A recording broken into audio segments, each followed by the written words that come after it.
Afternoon class 8। आज good afternoon ma'am. Afternoon ma'am. आज हम कंटिन्यू करेंगे हमारा चैप्टर 9 जहाँ पर हमने लीव किया था। तो आज हम कौन से टॉपिक से स्टार्ट करेंगे? डेवलपमेंट ऑफ एम्ब्रियो से। ठीक है, तो ये वाला पेज आप ओपन कर लीजिए अपनी बुक में। So this is development of embryo. Okay, open किया आप लोगों ने? पेज ओपन कर यस मैम। ठीक है, पेज ओपन कर लीजिए सब बच्चे।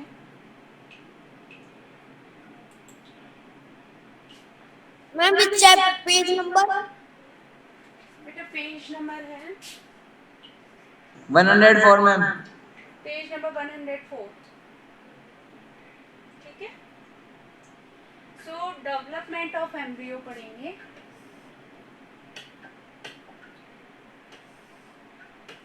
चैप्टर 9 हम कंटिन्यू करेंगे ना पुलकित?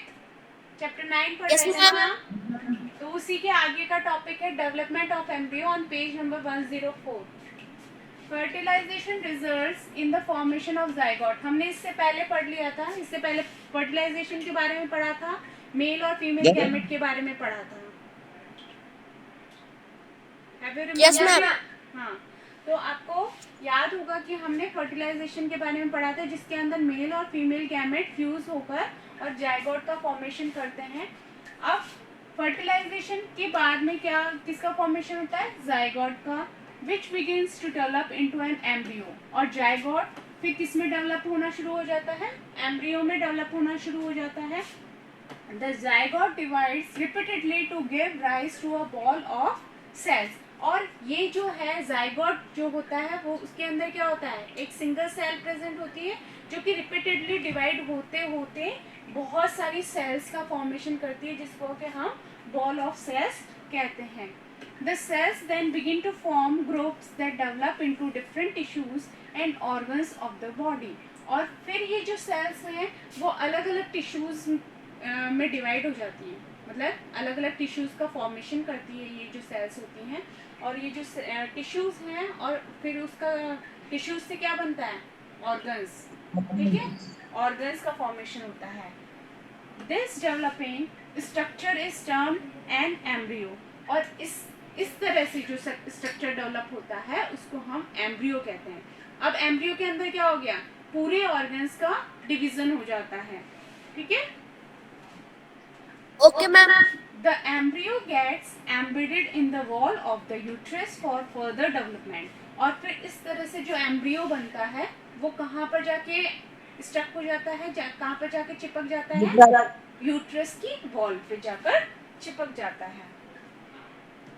The embryo continues to develop in the uterus। और फिर ये जो एम्ब्रियो हमारा बना है वो फिर वहाँ पर यूट्रस में जाकर और फिर डेवलप होना शुरू हो जाता है। It gradually develops body parts such as hands, legs, head, eyes, ears etcetera. और इस तरह से पूरा जो बॉडी का स्ट्रक्चर होता है जो कि एक नॉर्मल बॉडी ह्यूमन बॉडी का स्ट्रक्चर होता है उस तरह से हैंड्स, लेग्स, हेड और जो भी है आईज, ईयर्स, ये सारे पार्ट्स जो हैं वो डिफ्रेंशिएट होना शुरू हो जाते हैं।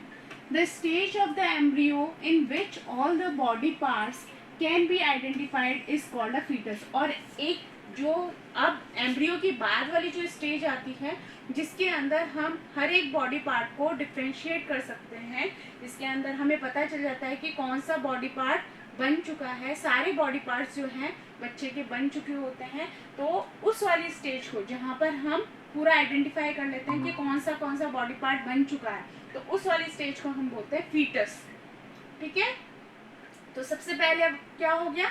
मेल एंड फीमेल गैमेट का फ्यूजन हो गया। उसके बाद में क्या किसका फॉर्मेशन हुआ? जाइगोट फॉर्मेशन हुआ। फिर जाइगोट से किसका फॉर्मेशन हुआ? एम्ब्रियो का। ठीक है, एम्ब्रियो का। रिपीटेडली सेल्स का डिवीजन होता गया और फिर वो जो सेल्स हैं वो टिश्यूज में कन्वर्ट हो गई और टिश्यूज का फॉर्मेशन किया उन सेल्स ने और फिर टिश्यूज ने ऑर्गन्स का फॉर्मेशन किया। और इस तरह से अलग अलग जब ऑर्गन्स डिफ्रेंशिएट होना शुरू हो जाते हैं, तो उस वाली स्टेज को हम बोलते हैं फीटस.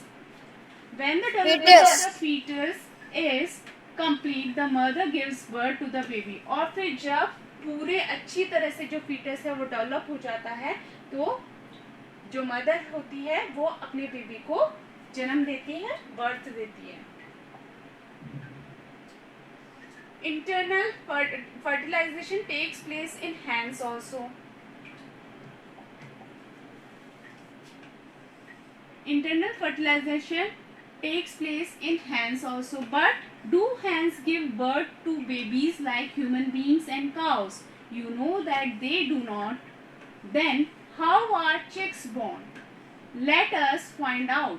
तो जो hens होता है, जो मुर्गी होती है, उसके अंदर भी इंटरनल फर्टिलाइजेशन ही होता है जैसे ह्यूमन बॉडी के अंदर होता है, लेकिन जो हैन का जो बेबी होता है वो एग से निकलता है, ना कि हैन की बॉडी से निकलता है.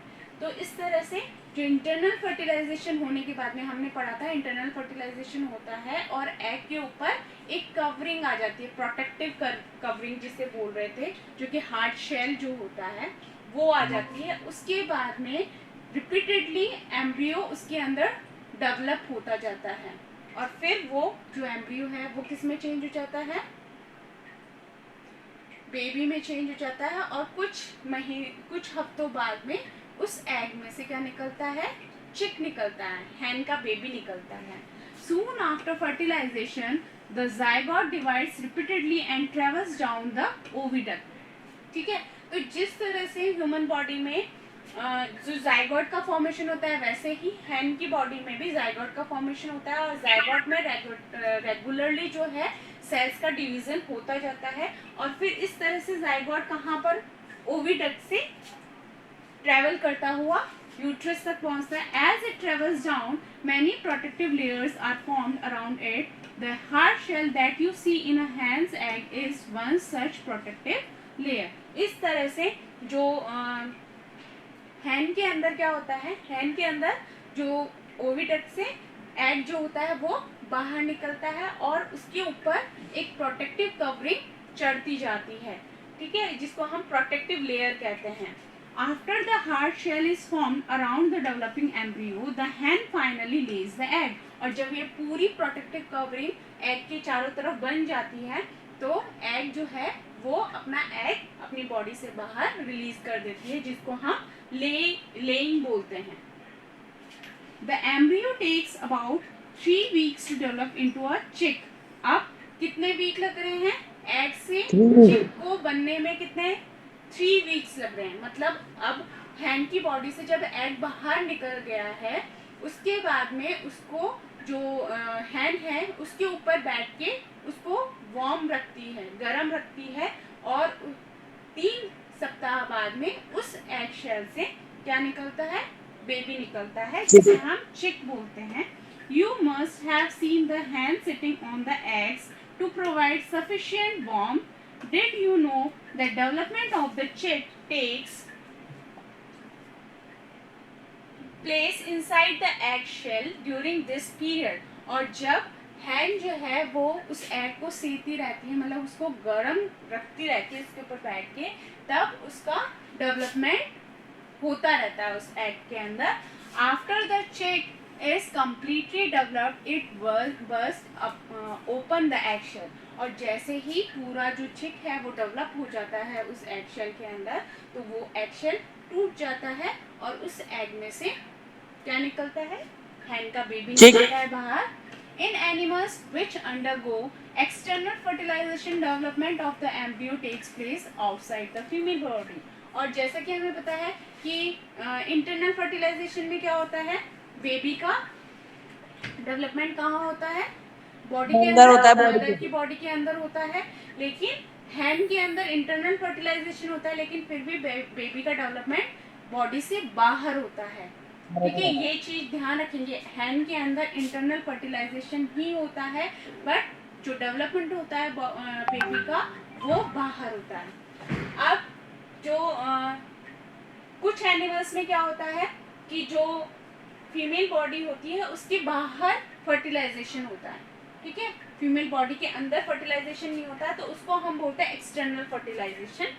The embryos continue to grow within their egg coverings, और वो जो एम्ब्रियो है वो एग के अंदर ही डेवलप होता रहता है। After the embryos develop the egg hatch, you must have seen numerous tadpoles swimming in ponds and stream. जैसे कि हमने फ्रॉग में देखा था कि जो फ्रॉग होता है उसके अंदर एक्सटर्नल फर्टिलाइजेशन होता है, और जब जो एग है वो हैच हो जाता है, पूरी तरह से पक जाता है, जिसे हम बोल सकते हैं पकना बोल सकते हैं, या फिर पूरा डेवलप होना बोल सकते हैं। उसके बाद में उस एग में से क्या निकल जाते हैं, बहुत सारे टेडपोल्स। आप जो नदी नाले होते हैं उसके अंदर आप तैरते हुए देख सकते हो। Viviparous and oviparous animals. अब नेक्स्ट टॉपिक है हमारा विविपेरस एनिमल्स क्या होते हैं और ओविपेरस एनिमल्स क्या होते हैं। We have learned that some animals give birth to young ones। जैसा कि हमने पढ़ा है कि कुछ एनिमल्स क्या करते हैं, यंग वंस को या बेबीज को बर्थ देते हैं। While some animals lay eggs which later develop into young one। और कुछ एनिमल्स क्या देते हैं, एग्स देते हैं, ठीक है। The animals which give birth to young ones are called viviparous। अब जो एनिमल्स यंग वंस को बर्थ देते हैं उनको हम विविपेरस बोलते हैं, जबकि जो एनिमल्स एग्स देते हैं और फिर एग्स से वो ओविपेरस, वो ओविपेरस कहलाता है। तो ये दोनों में डिफरेंशिएट आप कर सकते हैं। विविपेरस जो कि बेबीज को जन्म देते हैं जो एनिमल्स, उनको विविपेरस बोलते हैं, और जो एनिमल्स एग्स एग्स देते हैं और उन एग में से ओविपेरस, उनको हम ओविपेरस बोलते हैं। The following activity will help you understand better and differentiate between viviparous and oviparous animals। अब यहाँ पर एक एक्टिविटी दे रखी है जिसके अंदर आप देखकर और जो है विविपेरस और ओविपेरस एनिमल्स में डिफरेंशिएट कर सकते हैं। इसके अंदर आपको कुछ एनिमल्स के नेम दे रखे हैं जिनकी आपको लाइफ साइकिल देखनी पड़ेगी, आपको उनको फॉलो करना पड़ेगा और देखना पड़ेगा कि कौन से एनिमल्स एग्स देते हैं और कौन से एनिमल्स यंग वन को। मैम एग्जाम में भी आ सकता है ना क्वेश्चन बन के। हाँ, ये आपको बताना पड़ सकता है कि फ्रॉग, लिजर्ड, या फिर आपको ये पूछा जा सकता है कि विविपेरस के एग्जाम्पल दीजिए या ओविपेरस के एग्जाम्पल दीजिए, या फिर ऐसे भी पूछा जा सकता है कि frog is a viviparous, oviparous, इस तरह से, ओविपेरस, ठीक है। तो ऐसे एमसीक्यूज में भी हो सकता है या सिर्फ वन वर्ड का क्वेश्चन भी हो सकता है, ठीक है। तो इस तरह से आपको ध्यान होना चाहिए कि कौन से एनिमल्स विविपेरस की कैटेगरी में आते हैं और कौन से ओविपेरस की कैटेगरी में आते हैं। ओके मैम, हाँ बोलिए। मैम मेरे ब्रदर ऐसा बोल रहा था कि 15 अक्टूबर के बाद अपना हाफ ईयरली एग्जाम्स है। हाँ, 18 अक्टूबर से आपके हाफ ईयरली एग्जाम्स स्टार्ट हो रहे हैं, ठीक है। 18 अक्टूबर से मैम। जी हाँ, ओके मैम। ओके, तो आप लोग अपनी तैयारी कीजिए क्योंकि उसमें हाफ कोर्स आएगा आपका। तो हमारे 9 चैप्टर्स कंप्लीट हो गए हैं, तो आपको 9 चैप्टर्स पूरे कंप्लीटली लर्न करने हैं, तो उसके लिए आप रिवीजन स्टार्ट कर दीजिए, ठीक है। मैम वो स्कूल में होंगे क्या एग्जाम या फिर online? Offline.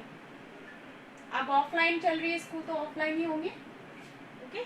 The eggs of a few animals are easy to observe because their mothers lay them outside their bodies. हम एग्स को इजीली ऑब्जर्व कर सकते हैं कि कितने टाइम में एग में से बेबी बाहर निकल रहा है, कितने टाइम में जो एम्ब्रियो का डेवलपमेंट हो रहा है, ये सब कुछ हम बाहर ऑब्जर्व कर सकते हैं क्योंकि जो मदर की बॉडी से एग बाहर निकल जाता है और उसको हम इजीली ऑब्जर्व कर सकते हैं। These are examples of oviparous animals. और ये जो है एग्जाम्पल्स जो ऊपर दे रखे हैं, ये सारे एग्जाम्पल्स किसके हैं, हमारे ओविपेरस के हैं, क्योंकि ये क्या करते हैं, एग्स देते हैं।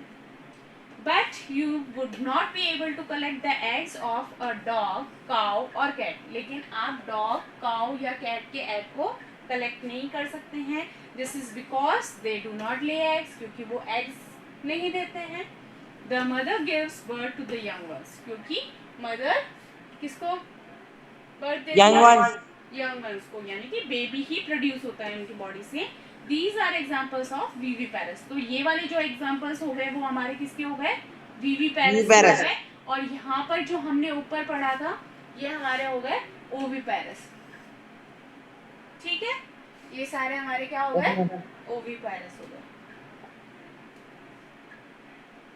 Can you now give some more examples of viviparous and oviparous? अब हम डिफरेंशिएट कर सकते हैं विविपेरस और ओविपेरस में, और एग्जांपल्स भी और ज्यादा दे सकते हैं। यंग वंस टू एडल्ट्स, आप पढ़ेंगे नेक्स्ट टॉपिक कि किस तरह से यंग वन मतलब बेबी से एडल्ट के अंदर चेंजेस कैसे होते हैं, क्या क्या चेंजेस होते हैं, और किस तरह से यंग वन जो है वो एडल्ट से डिफरेंशिएट होता है या अलग होता है, डिफरेंट होता है। ठीक है, तो इसके बारे में पढ़ेंगे। The new individuals which are born or hatched from the eggs continue to grow till they become adults. तो जैसे ही एग से जो बेबी है वो बाहर निकलता है तो वो कंटिन्यू डेवलप होता रहता है, कंटिन्यू उसके अंदर चेंजेस होते रहते हैं, और फिर वो किस में चेंज हो जाता है, एडल्ट में। ठीक है, in some animals the young ones may look very different from the adults. अगर आप देखें कुछ जो एनिमल्स होते हैं उनके जो यंग वंस होते हैं वो एडल्ट से बिल्कुल डिफरेंट होते हैं। एडल्ट तो बिल्कुल डिफरेंट होंगे और उनके बेबी बिल्कुल डिफरेंट होंगे, मतलब आप पहचान नहीं पाएंगे कि ये इसी जानवर का बेबी है। Recall the life cycle of the silk worm, जैसा कि हमने सिल्क वॉर्म में पढ़ा था, 7th क्लास में भी पढ़ा था कि जो एग है उससे लार्वा बाहर निकलता है, फिर लार्वा जो है डेवलप होकर कैटरपिलर में चेंज होता है, फिर प्यूपा, और फिर जो एडल्ट क्या होता है बताइए, बटरफ्लाई पढ़ा था ना हमने। ठीक है, you studied in class 7th class में हमने ये पढ़ा है। ठीक है, frog is another such example, और फ्रॉग में भी ऐसा ही होता है। फ्रॉग का हमने एग्जाम्पल यहाँ पर देख सकते हैं, यहाँ पर पिक्चर भी दे रखी है। फ्रॉग कुछ हाँ, फ्रॉग एडल्ट होता है ना, बड़ा होता है, ठीक है, पूरा डेवलप्ड होता है, फिर इससे एग्स हुए और एग से अर्ली टैडपोल, हाँ ये अर्ली टैडपोल है जो कि फ्रॉग से बिल्कुल डिफरेंट है, आप देख सकते हैं। ठीक है, यस मैम, पिक्चर्स में डिफरेंस मैम ये फिश की तरह है। हाँ ये फिश की तरह है, इसमें कोई लेग्स वगैरह, लिम्स वगैरह कुछ भी नहीं है, मतलब लेग्स भी नहीं है, हैंड्स भी नहीं है, बट इसके अंदर जो लेट टैडपोल है उसके अंदर पीछे उसके लेग्स आ गए हैं। तो इस तरह से ये तीनों, ये जो तीनों स्टेजेस हैं वो डिफरेंट है, फिर इससे क्या होगा, फ्रॉग बन जाएगा डेवलप होके, तो डेवलपमेंट चलता रहता है। Similarly, the caterpillar of the pupa observe the different stages of frog starting from the egg to the adult stage. ये हमने देख लिया। We find that there are 3 distinct stages, that is egg, tadpole and adult. तो ये तीनों different stages हो गई हैं। Don't the tadpoles look so different from the adults? Can you imagine that these tadpoles would someday become frogs? क्या हम imagine कर सकते हैं कि जो फिश जैसे टैडपोल दिखने वाले कभी फ्रॉग बनेंगे, क्योंकि वो बिल्कुल डिफरेंट दिखाई देते हैं। सिमिलरली द कैटरपिलर और the pupa of silkworm looks very different from the adult moth. तो एडल्ट मोथ जो होती है उससे बिल्कुल डिफरेंट दिखाई देते हैं, जो कैटरपिलर है और सिल्कवॉर्म है वो बिल्कुल डिफरेंट दिखाई देती हैं। The features that are present in the adult are not found in these young ones. और जो एडल्ट में जो भी फीचर्स है, जैसे कि फ्रॉग को आपने देखा, फ्रॉग के अंदर क्या क्या फीचर्स थे, वो इजीली लैंड पे मूव कर सकता है, इजीली लैंड पे रह सकता है, जबकि जो टैडपोल है वो लैंड पे नहीं रह पाएगा, वो पानी में ही जिंदा रह पाएगा। तो जो फीचर्स हैं, जैसे उसके लेग्स नहीं थे, है ना, टैडपोल के लेग्स नहीं थे, जबकि फ्रॉग के आगे वाले लेग्स भी हैं और पीछे वाले भी हैं, हिंड लिम्स भी और फोर लिम्स दोनों डेवलप हो चुके थे एडल्ट में। तो इस तरह से फीचर्स डिफरेंशिएट कर सकते हो आप एडल्ट में और यंग वन में। You must have seen a beautiful moth emerging out of the cocoon. अब कोकून सिल्कवॉर्म जो होती है उसका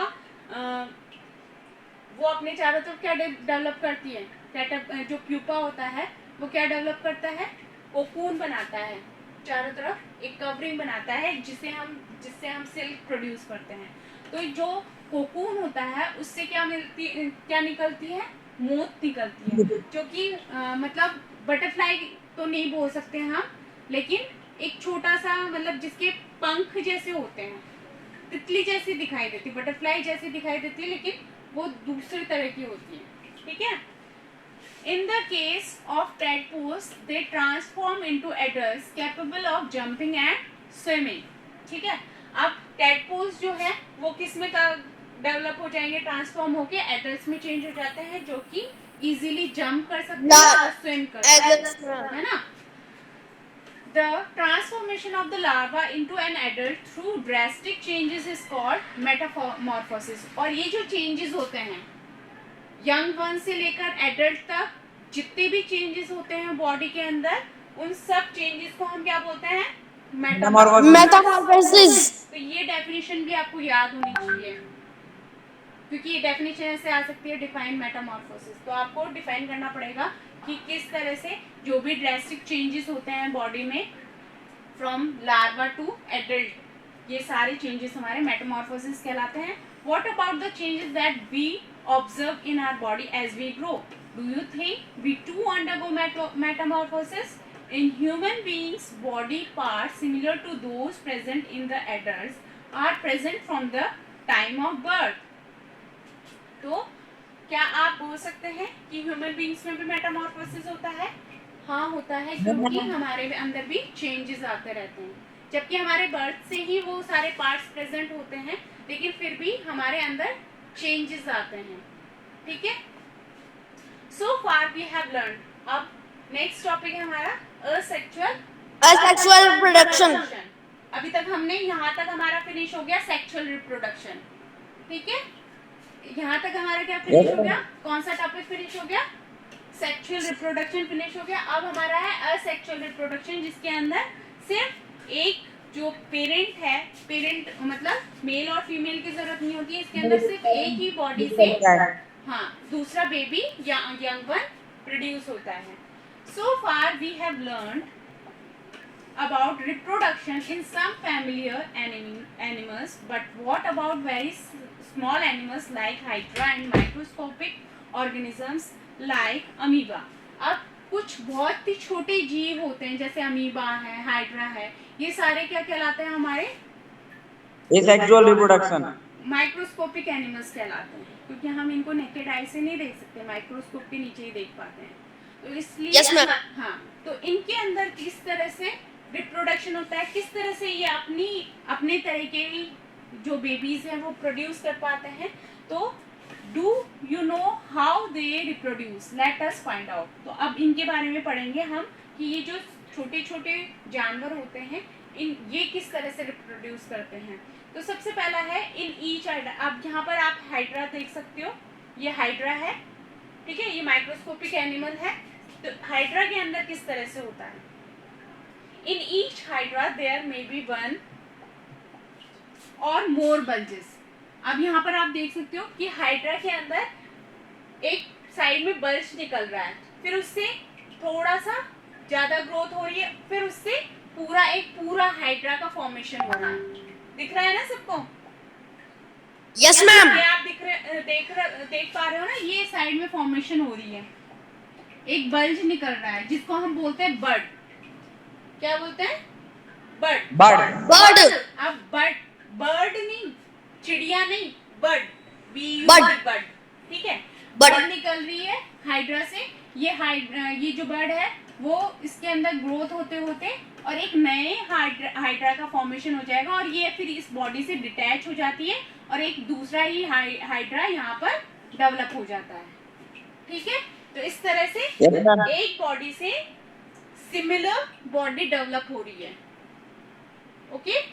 तो यहाँ पर कोई दो पेरेंट्स नहीं यहाँ पर अवेलेबल है, सिर्फ एक सिंगल बॉडी से ही बेबी प्रोड्यूस हो रहा है, ओके। तो इसलिए हम इसको बोलेंगे असेक्सुअल रिप्रोडक्शन, ठीक है। और ये हमारा एग्जांपल हो गया एक हाइड्रा में, ठीक है। एक तो हमने पढ़ा हाइड्रा में, और ये कौन सा फॉर्मेशन है, कौन से टाइप का असेक्सुअल रिप्रोडक्शन है, बर्ड बनता है इसके अंदर, तो इसलिए बर्डिंग, ठीक है। कौन से टाइप का रिप्रोडक्शन है ये, बर्डिंग। असेक्सुअल में भी बर्डिंग फॉर्मेशन हो गया, यानी कि रिप्रोडक्शन को हमने दो पार्ट्स में डिवाइड किया पहले तो। दो पार्ट्स हो गए हमारे, सेक्सुअल और असेक्सुअल। ठीक है, अब एसेक्सुअल को भी हमने और मोर पार्ट्स में डिवाइड किया, तो जिसमें से हमने फर्स्ट पढ़ा कौन सा? बर्डिंग। बर्डिंग में एग्जाम्पल कौन सा है? हाइड्रा का। अब दूसरा हम पढ़ेंगे वो है अमीबा का। ठीक है, अमीबा, यहाँ पर एक आपको अमीबा का डायग्राम दिखाई दे रहा होगा। और अमीबा जैसा कि हमने पढ़ा है कि इसका कोई रेगुलर शेप नहीं होता है, इर्रेगुलर शेप होता है, मतलब कोई सा भी शेप बना सकता है ये। तो इसके अंदर क्या होता है, ये न्यूक्लियस जो है वो कंटिन्यूअसली डिवाइड होता रहता है। कंटिन्यूअसली डिवाइड होने का मतलब धीरे धीरे ये जो न्यूक्लियस है वो दो पार्ट्स में डिवाइड होता है, और ये जो वॉल प्रेजेंट होती है, सेल मेम्ब्रेन प्रेजेंट होती है, वो भी धीरे धीरे अंदर जाती जाती है, और इस तरह से पूरा डिवाइड होकर ये एक अलग अमीबा बना लेगा और ये एक अलग अमीबा बना लेगा। तो इस तरह से एक अमीबा से कितने अमीबा बन गए? टू बन गए ना। तो इसका मतलब एक अमीबा कितने में डिवाइड हो गया? 2 में डिवाइड हो गया, और दोनों ही हमारे न्यू सेल्स होंगे, क्योंकि ये दोनों, ये अमीबा कौन से सेल वाला होता है? सिंगल सेलुलर या मल्टी सेलुलर? सिंगल सेल तो यूनिसेलुलर हो गया, यूनिसेलुलर ऑर्गेनिज्म हो गया। तो इस तरह से ये दोनों ही न्यू सेल्स डेवलप हो जाएगी। आया समझ में? ठीक है, तो ये अमीबा के अंदर कौन सा टाइप का होता है? कौन से टाइप का पढ़ा था? Binary fusion. Binary fusion. ठीक है, तो ये हो गया हमारा अमीबा के अंदर बाइनरी फ्यूजन। तो इस तरह का फ्यूजन अगर आप किसी में देखते हैं तो वो बाइनरी फ्यूजन कहलाएगा। और अगर बॉडी से ही कोई बर्ड जनरेट होकर और न्यू बॉडी बना रहा है तो वो हमारा बर्डिंग वाला होगा। ठीक है, बर्डिंग असेक्सुअल रिप्रोडक्शन होगा।